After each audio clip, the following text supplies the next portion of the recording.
तो जब मैं 13 साल का था, डायरी लिखना तो बहुत दूर की बात है। सरप्राइज टेस्ट में ऐसे नहीं लिखा जाता था मुझसे। बट आज का story the diary of Anne Frank, जहाँ एक 13 साल की लड़की ने अपनी डायरी पे कुछ ऐसा लिखा। किताबें तो वो छोटी सी चीज है, लोगों ने उसके ऊपर हॉलीवुड मूवी बना दिया।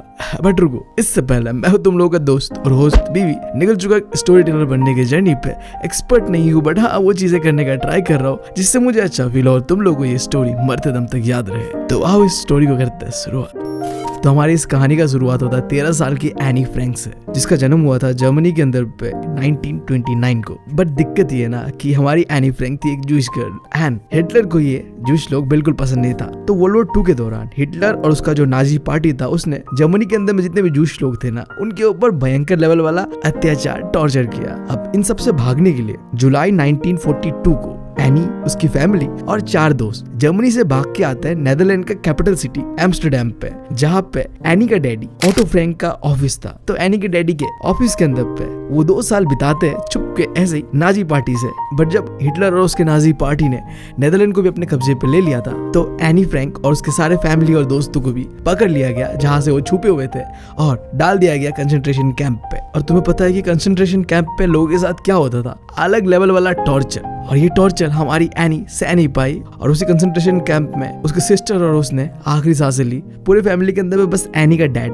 ऑटो फ्रैंक आखिरी सर्वाइवर था, जो इतने सारी चीजों को झेलने के बाद भी बचा हुआ था। तो वर्ल्ड वॉर 2 के खत्म होने के बाद वो दोबारा उस जगह पे आता है, यानी कि एम्स्टर्डम के उस ऑफिस पे आता है जहाँ पे उसके फैमिली के साथ वो छुपा हुआ था, और आके मिलता है उसे एनी का डायरी, जिसे पढ़ने के बाद वो फाइनली डिसाइड करता है कि काफी यूनिक चीज है ये, इसे मैं पब्लिश करूंगा in the name of diary of a young girl.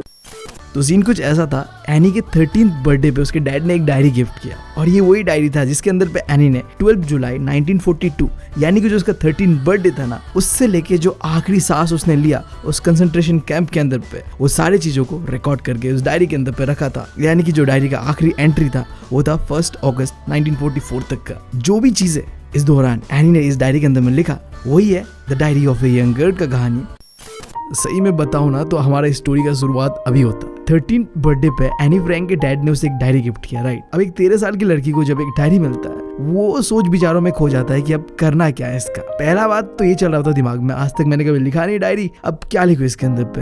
And दूसरा बात ये चल रहा होता है कि कौन ही इंटरेस्टेड होगा एक 13 साल की उम्र की लड़की का क्या सोच है नहीं है उसे जानने पे। बट थोड़ा देर सोचते समझते उसे ये समझ आता है कि कोई सुने या ना सुने, कोई इंटरेस्टेड हो या ना हो, मुझे तो लिखना है भाई। क्योंकि दिल को हल्का करना है ना यार। तो डायरी बहुत अच्छा चीज होता है, उसीलिए तो जाना जाता है डायरी। जब कोई ना सुन रहा हो तुम्हारा, तो बस बातों को लिख दो, दिल हल्का हो जाता है, राइट। तो अब हमारी एनी भी यही करने वाली थी। और अब देखो, इस चैप्टर के अंदर का सबसे इम्पोर्टेंट और महंगा स्टेटमेंट हमारी एनी कहती है, जब भी वो डिप्रेस दुखी रहती है ना, तब ये सोचती है वो कि paper has more patience than people. देख रहे हो कितना गहरा बात कहा कि कागज के पन्नों के पास ज्यादा पेशेंस, धैर्य है लोगों से। अब ऐसा उसने किस लिए कहा? पहला चीज तो ये था कि उसका कोई दोस्त नहीं था, ठीक है, जिससे वो अपने दिल की बातों को शेयर कर सके। मतलब उस टाइप का नहीं था जिससे वो शेयर करना चाहती थी। हाँ, तो उसने सोचा कि हाँ, डायरी बेटर रहेगा, एटलीस्ट वो मेरे बातों को सुनेगा, समझने का कोशिश करेगा। मतलब कोशिश तो क्या ही करेगा, कागज है, बट हाँ एटलीस्ट जो भी उसे कहना है वो कह सकेगा, रोक टोक नहीं होगा, ठीक है। और जब उसे एक सच्चा दोस्त मिल जाएगा जो सही में उसे समझेगा, सुनेगा, बिल्कुल उसके डायरी की तरह ही, तब वो उस डायरी को उस सच्चे दोस्त के साथ शेयर करेगा, उसे पढ़ने देगा जो भी चीजें उसने उस डायरी पर लिखा हुआ था। और इसके बाद वो कहती है एक चीज जो कि मैं बहुत ज्यादा रिलेट करता हूँ, कि कोई भी ये चीज मानेगा नहीं कि एक 13 साल की उम्र की लड़की कंप्लीटली इस दुनिया में अकेली है। देखो सिस, मैं मानता हूँ तुम तो 13 की थी यार, मैं तो 24 का हूँ, and still feel like I am alone in this world buddy. तो you are not like feel same, I am also can relate that. खैर स्टोरी पे आगे बढ़ते हैं। तो वो कहती है कि देखो, मेरे पास प्यारे पेरेंट्स हैं जो मुझसे प्यार करते हैं, मेरी एक 16 years old सिस्टर है, एंड 30 ऐसे लोग हैं जिसे मैं फ्रेंड कह सकता हूँ। बट इनमें से ऐसा कोई भी नहीं है जिससे मैं अपने दिल की बातों को बयां कर पाऊँ, एक्सप्रेस कर पाऊँ। सो इसलिए उसने डायरी को लिखना शुरू किया। मैं बता रहा हूँ सही में, मैंने इस बंदी का इस लाइन से ना बहुत ज्यादा रिलेट किया है, ठीक है।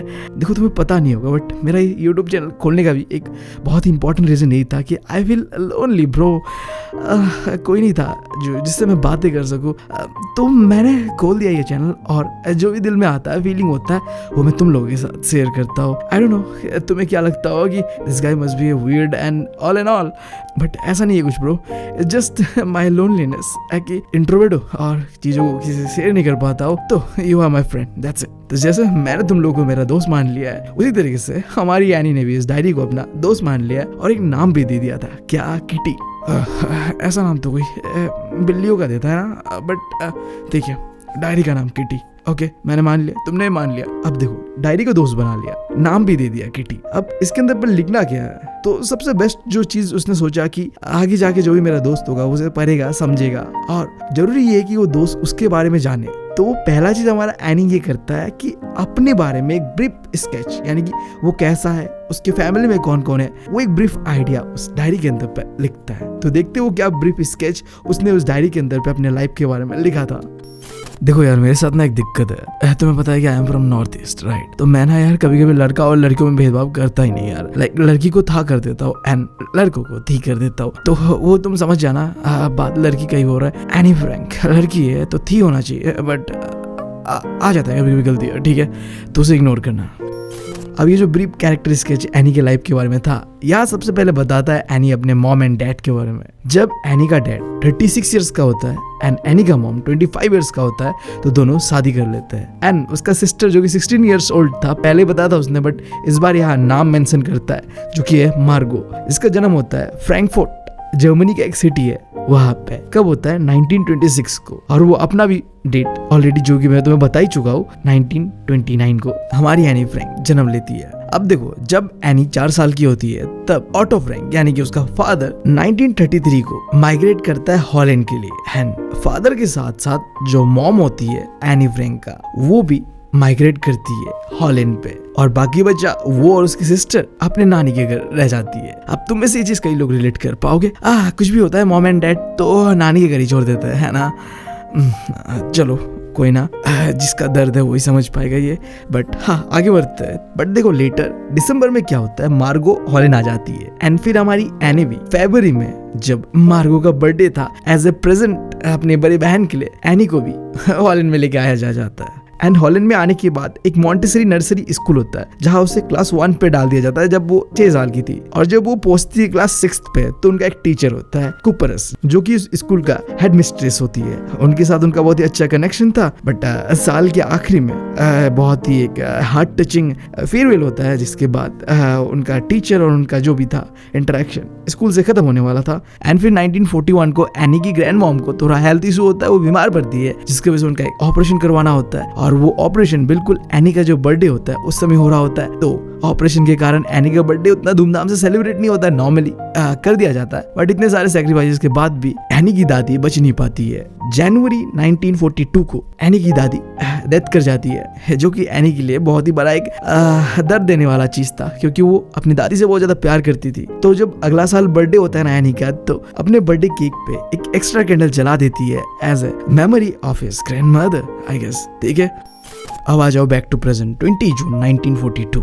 फैमिली में बच्चे जितने भी लोग थे, एनी के डैड, एनी की मॉम, एनी एंड उसकी सिस्टर, सब अपने जिंदगी में सही तरीके से चल रहे थे। अब एक बात से तुम कंफ्यूज हो गए यहाँ पे, बैक टू प्रेजेंट, हम पास्ट प्रेजेंट कहाँ पे थे हम? देखो, मैंने तुम्हें बताया था कि हमें पूरा डायरी नहीं पढ़ना है, डायरी का कुछ पोर्शन है जो कि हमें जानना है। वो पोर्शन क्या पता है? डेट भी दिया हुआ है यहाँ पे, सैटरडे 20 जून 1942। ये वो डेट है इस डायरी के अंदर पे, जहाँ पे एनी का स्कूल लाइफ के बारे में थोड़ा बहुत बताया गया है, वो हमें जानना है इस स्टोरी के अंदर पे। बेसिकली मैं बताऊँ तो तुम्हें जो स्टोरी है ना, ये थोड़ा बहुत हाईलाइट दिया एनी के बारे में, एंड अब उसका स्कूल लाइफ किस तरीके से था, वो कैसी थी, वो सब हमें जानना है, ठीक है। तो एनी अपने डायरी में एंट्री कुछ इस तरीके से करती है कि डियर किटी, हमारा सारा क्लास डरा हुआ है, घबराया हुआ है इस बात से, क्योंकि बहुत ही जल्द अपकमिंग टीचर्स मीटिंग्स होगा, जहाँ टीचर्स ये डिसाइड करेंगे कि कौन से बच्चे अपकमिंग क्लासेस पे जाएंगे और किन्हें इसी क्लास पे रख देना है। यानी कि सिंपली बताओ तो रिजल्ट का सीन रहेगा, ठीक है। और रिजल्ट से यार सबकी फटती है, ठीक है, चाहे वो एनी हो, मैं हूँ या तुम हो, है ना।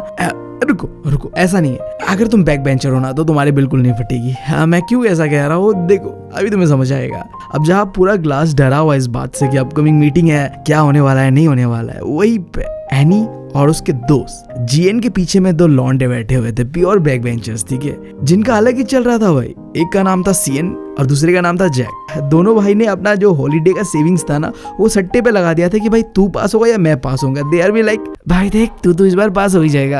अरे नहीं यार, तू पास हो जाएगा। अरे नहीं यार, मैं पास नहीं होऊंगा, तू ही पास हो जाएगा। अब देखो, प्योर बैक बेंचर वाला सीन है, ठीक है। अब मुझे पता है जब भी ऐसा कुछ चल रहा होता है ना, दोनों के दोनों पक्का फेल होने वाले हैं और सट्टा चला रहे हैं कि तू पास हो जाएगा, तू पास हो जाएगा, क्योंकि दोनों को पता है कि भाई हमने तो पढ़ा ही नहीं है, हम पे तो पढ़ा है ही ना, तो हम तो पास हो गए नहीं, सामने वाला पास हो जाएगा। बट दोनों को नहीं पता कि दोनों नहीं पढ़ा है। खैर जो भी हो, अब इन सारे हरकतों की वजह से एनी और उसके दोस्त जीएन बहुत ही भड़की हुई थी। जीएन ने तो कई बार रोकने की कोशिश भी किया और एनी तो बस भड़की जा रही थी उनके ऊपर। बट हमारे भाई दो बैक बेंचर्स को किसी से फर्क पड़ नहीं रहा था, वो तो भाई अपने ही में मस्त थे, ठीक है। और अगर तुम सीधा एनी से पूछो ना कि क्या रिजल्ट रहेगा, क्या सीन है नहीं है, तो उसका तो सीधा कहना था कि देखो हमारे स्कूल पे गधे भरे पड़े हैं। अगर उसका माना जाए ना तो कई लोग ऐसे हैं जिन्हें आगे नहीं बढ़ाना चाहिए, पास नहीं करना चाहिए, इसी क्लास पे रहने देना चाहिए। बट वो कहती है कि देखो टीचर जो है ना, बहुत ही अनप्रिडिक्टेबल क्रीचर्स है इस दुनिया का। मतलब वो ये है कि लगता है कि इसने नहीं पढ़ा, बट देखते कि भाई वो पास कैसे हो गया। और कोई होगा कि भाई बहुत पढ़ा है उसने, बट वो फेल हो जाता है। अब ये कैसे होता है, ये टीचर्स जानते हैं। बट हमारी एनी को बिल्कुल इस चीज से घबराहट नहीं थी कि क्या होगा नहीं होगा रिजल्ट। उसे पता था कि उसके जितने भी लड़की दोस्त, एक गर्लफ्रेंड्स है और वो खुद पास तो हो ही जाएगी। बस एनी को थोड़ा मैथ्स को लेके डर था, बट हाँ वो इंतजार करने के लिए तैयार थे कि जो भी होगा देखा जाएगा। उन बैक बेंचर्स की तरह बकेती नहीं करना है एनी को, ठीक है। एनी फिर अपने डायरी पे आके लिखती है कि जितने भी टीचर्स थे ना, उनके साथ एनी का अच्छा रिलेशन था। 7 मेल टीचर्स थे और 2 फीमेल टीचर्स थे, और सारे टीचर्स के साथ एनी का बनता था, एक्सेप्ट द वन टीचर जिसका नाम था मिस्टर कीजिंग, जो पढ़ाता था एनी को मैथ्स। एक तो ऐसे एनी को मैथ्स थोड़ा डिफिकल्ट लगता ही था, ऊपर से मैथ्स टीचर भाई वो अलग स्यापा कर रहा था। अब सही बताओ ना तो मैथ्स टीचर ना होते हैं यार, तुम कहीं भी देख लो, मेरे स्कूल पे हो, तुम्हारे स्कूल पे हो, तुम्हारे भैया दोस्त सबके स्कूल पे, पता नहीं क्यों ऐसा होता है यार। मैथ्स टीचर ना बहुत रूड होते हैं, ठीक है। अब शायद वो रूड इसलिए होते हैं क्योंकि एक समय में उनका भी नहीं बन रहा होता है मैथ्स, तो वो बस उसी चीज़ पे घुस जाते हैं और वो ऐसे बन जाते हैं। मे बी हाँ, ये मेरा थ्योरी है आई गेस, बट खरूज तो होते हैं, ठीक है, ये चीज़ तुम भी मानोगे तो ठीक है। एनी के साथ भी उसका टीचर खरूज था, बट एनी के साथ जो ये रूडनेस था मिस्टर कीजिंग का, वो एक रीजन से था। एनी ना बहुत बोलती थी क्लास के अंदर पे, और ये चीज मिस्टर कीजिंग को बिल्कुल पसंद नहीं था। तो मिस्टर कीजिंग एनी के ये जो आदत है बक करने का क्लास के अंदर पे, से तंग आके उसे पनिशमेंट के नाम पे एक असाइनमेंट देता है। क्या देता है? एक्स्ट्रा होमवर्क की एक ऐसे लिख के लाओ चैटर बॉक्स के बारे में। जिन्हें नहीं पता चैटर बॉक्स क्या होता है, वो इंसान जो ज्यादा बक करते रहता है ना। मेरे दिमाग में कैसा इंसान आ रहा है, मैं नाम भी नहीं ले रहा और कुछ नहीं बोल रहा, बट है कोई एक, ठीक है। तुम्हारे अगर दिमाग में कुछ आ रहा है तो कमेंट सेक्शन खुला हुआ है, नाम मेंशन कर सकते हो, ठीक है। सो हमारी एनी सोच पे पड़ जाती है कि चैटर बॉक्स, इसके बारे में क्या लिखूं, बट वो वहीं पे रुक जाती है। टाइटल को लिख लेती है ए चैटर बॉक्स एंड उस किताब को बैग के अंदर पे डाल के शांत रहने का कोशिश कर रही होती है। फिर घर में पहुंचती है जाके एंड सारे होमवर्क्स करने के बाद उसे याद आता है कि अच्छा मुझे तो एक्स्ट्रा होमवर्क मिला हुआ है ए चैटर बॉक्स के बारे में। हाँ, तो वो सोच पे पड़ जाती है कि लिखना क्या है। मुंह पे एक फाउंटेन पेन चबा के वो सोच रही होती है कि चैटर बॉक्स के बारे में ऐसा क्या लिखूं। सोचते हुए ये बहुत ही एक अच्छा चीज सोच रही होती है कि ऐसे तो सब लिखते हैं, बट मुझे कुछ ऐसा लिखना है जहाँ जो एक कन्विंसिंग आर्गुमेंट दूं कि क्यों बातें करना चाहिए हमें, क्योंकि इनडायरेक्टली तो भाई टीचर जो है मिस्टर कीजिंग वो तो इंसल्ट ही कर रहे थे हमारी एनी का। तो हमारी एनी भी कम तो थी नहीं, एक ऐसा कड़ा जवाब देना चाहती थी जिससे कि टीचर्स मतलब समझे कि बात करना क्यों जरूरी होता है। तो अचानक से सोचते उसके दिमाग पे एक आइडिया आता है और वो 3 पन्नों का एक ऐसा लिखती है और लेके जाके मिस्टर कीजिंग के सामने रख देती है। और वो ऐसे कुछ इस तरीके से था कि देखिए टीचर जी, जो स्टूडेंट्स है ना उसका ये कैरेक्टर कह सकते हो या फिर एक एसेंशियल क्वालिटी होता है हर एक स्टूडेंट का कि वो बात करे, जो कि मैं भी मानता हूँ कि सही है। बातें करेंगे तभी तो चीजें समझ आएगा, वो होगा ये होगा, बट हाँ क्लास के अंदर पे ऐसे बातें तो करना नहीं होता है। तो उसने ये भी कहा कि मैं अपना जो बात करने का हैबिट है इसे कंट्रोल करने का भी कोशिश करूंगा, बट एक दिक्कत ये है कि मैं ऐसे क्योर नहीं कर सकता, मतलब खत्म नहीं कर सकता। खत्म क्यों नहीं कर सकता? क्योंकि ये जो बात करने का जो आदत है ना, ये मेरे माँ से मुझे मिला हुआ है। तो मतलब ये जो बातूनी वाला जो हरकत है ना, ये इनहेरिटेड है, यानी कि खानदानी है, उसके माँ से आया हुआ है, तो वो तो जाने वाला है नहीं, बस इसे कंट्रोल कर सकती है हमारी हैनी। देख रहे हो साइंटिफिक आर्गुमेंट दे रही है बहन। अब ऐसा साइंटिफिक आर्गुमेंट देगी क्यूट सी लड़की, तो हमारा रूट सा मैथ्स टीचर ही क्यों ना हो। पिघल गया एनी के बातों से और हंस दिया। बट क्या करें, हमारे एनी का गंदा आदत बात करने का छूटने वाला थोड़ी था इतनी आसानी से। तो अगली क्लास में फिर से एनी ने बात किया, जिस वजह से हमारा मैथ्स टीचर मिस्टर कीजिंग गुस्से में आके दोबारा उसे एक होमवर्क दे देती है। और इस बार होमवर्क का नाम था द इनकॉरिजेबल चैटर बॉक्स। इनकॉरिजेबल का मतलब है कि तुम सुधार नहीं पाओगे, जो जैसा है वैसे रहेगा, मतलब वो बरबोली लड़की बरबोली ही रहेगी। इसके ऊपर एक ऐसे लिख के लेके आओ। अब तुम्हें पता है एनी है भाई, अब उसके पास तो होता ही हर चीज का जवाब, तो उसने इसके ऊपर भी एक मस्त ऐसा लिख के दे दिया, जिसके बदले के लिए मिस्टर कीजिंग ने दोबारा कुछ नहीं कहा। और उसके बाद ऐसे ही और 2 क्लासेस चलता है जहाँ पे एनी बात कर रही थी, बट मिस्टर कीजिंग ने कुछ नहीं कहा। बट जब लगातार तीसरे क्लास में एनी फिर से बात कर रही थी, तो मिस्टर कीजिंग का धैर्य खत्म हो चुका था और गुस्से में आकर उन्होंने दोबारा एनी को एक ऐसे लिखने को कहा। और इस बार ऐसे का टाइटल था quack quack quack said mistress chatterbox. अब जैसे ये टाइटल सुना, पूरे क्लास ने हंस दिया और साथ ही साथ हमारी एनी ने भी हंस दिया। बट देखो थोड़ा सैड तो थी हमारी एनी। अब उसे समझ में भी नहीं आ रहा था कि ऑलरेडी मैं इतना कुछ तो लिख चुका हूँ चैटर बॉक्स के बारे में, अब और क्या लिखूं। बिल्कुल कंफ्यूज थी वो। तभी उसकी एक दोस्त जो कि पोएट्री में बहुत अच्छी थी, उसने ऑफर किया कि Anne if you want any help then just ask me, I can help you. और ये सुनते ही हमारी एनी भी लाइक ओके कूल, अब लेंगे हम भी बदला। मिस्टर कीजिंग ने पूरी क्लास के सामने मजाक उड़ाने के लिए मुझे एक ऐसा टॉपिक दिया ताकि मेरा मजाक उड़ सके। क्यों ना अब इस टॉपिक को उनके ऊपर ही भारी पड़ा दिया जाए, कुछ इस तरीके से बना दिया जाए कि अब मजाक मेरा नहीं मिस्टर कीजिंग का हो रहे। तो फाइनली उसकी दोस्त के साथ मिलके एनी ने वो पोएम भी कंप्लीट कर लिया। और बहुत ही प्यारा सा पोएम था कि कुछ इस तरीके से एक मदर डक होगी, एक फादर स्वान होगी और उसके 3 बच्चे होंगे। और वो बच्चे क्योंकि बातें बहुत करते हैं, क्वैक क्वैक करते हैं, ठीक है, तो इसके वजह से जो स्वान फादर है उसने अपने बच्चों को मार दिया। तो देखो बहुत ही गहरा और खतरनाक पोएम था, ठीक है। अब जैसे मिस्टर कीजिंग ने एनी का वो पोएम सुना, समझा और फील किया, उसे रियलाइज हुआ कि शायद वो गलत कर रहा है। बच्चे हैं, बातें तो करेंगे ही, मैं कुछ ज्यादा ही कर रहा हूँ उनके साथ। तो तुमने देखा लकीली मिस्टर कीजिंग ने एनी का जो भी बात था उस पोएम के अंदर उसे पॉजिटिव ले लिया और इस बार भी एनी बच गई थी। मिस्टर कीजिंग को कोई गुस्सा नहीं आया और उस दिन के बाद से मिस्टर कीजिंग ने कभी भी एनी को बात करने से नहीं टोका और ना ही क्लास में कोई होमवर्क दिया ऐसे बकवास टॉपिक के ऊपर। Chatterbox by God. उल्टा अब क्या हो रहा था, मिस्टर कीजिंग जो कि पहले बहुत रूड था, बातें करने वाले लोगों को देख के मतलब भड़क जाता था क्लास के अंदर पे, वो अब मजाकी अंदाज में पढ़ाने लग गया। तो देखो तुम, ये है एनी का पावर, ये है राइटिंग का पावर। तुम किसी का दिमाग मेंटेलिटी को भी चेंज कर सकते हो अगर तुम चाहो तो। बस तुम्हें सही तरीके से अपना पॉइंट को रखने जानना पड़ेगा, तुम्हारा आर्गुमेंट वैलिड होना पड़ेगा, बस दैट्स इट। और यही चीज बहुत अच्छी तरीके से एनी ने किया अपने मैथ्स टीचर मिस्टर कीजिंग के सामने, जिसकी वजह से हमारा अब खरूस टीचर मिस्टर कीजिंग एक कूल टीचर बनने के रास्ते पे चल पड़ा है। और इसी के साथ हमारा होता है ये स्टोरी खत्म। उम्मीद है तुम लोगों को पसंद आया होगा। काफी मतलब हमारे टाइप का था, ठीक है, रिलेटेड वाला था, जहाँ एक 13 साल की लड़की जिसे एक आदत लगता है डायरी लिखने का, और उसने अपने लाइफ के बारे में कई सारी चीजें उस डायरी में लिखा जिससे वो अपना अकेलापन को हल्का कर सके और अपने दिल की बातों को किसी ना किसी को एटलीस्ट अपने डायरी में, अपने पन्नों में ही भर के वो अकेलापन को खत्म कर सके। और स्पेसिफिकली हमने पूरा डायरी तो नहीं भरा, बट उसका स्कूल लाइफ के बारे में तो जरूर जाना कि हाँ एनी कोई मामूली लड़की तो थी नहीं, बकबक में एक्सपर्ट थी। और कहते यार देखो, जो बकबक में ना परफेक्ट होते हैं ना, वो मतलब दिमाग से भी बहुत एक्सपर्ट ही होती है, ठीक है। उनसे पंगा लेना नहीं चाहिए, वो हर तरीके से मतलब आगे ही होती है, ठीक है। आई होप तुमने भी देखा होगा कोई एक ऐसा दोस्त कुछ भी जो हर चीज में आगे होते हैं, बकबक करने में भी, मतलब मैं क्या बताऊँ, दे आर कूल, ठीक है, ऑलराउंडर। बेसिकली तो यही था हमारा ये चैप्टर। उम्मीद है तुम लोगों को पसंद आया होगा।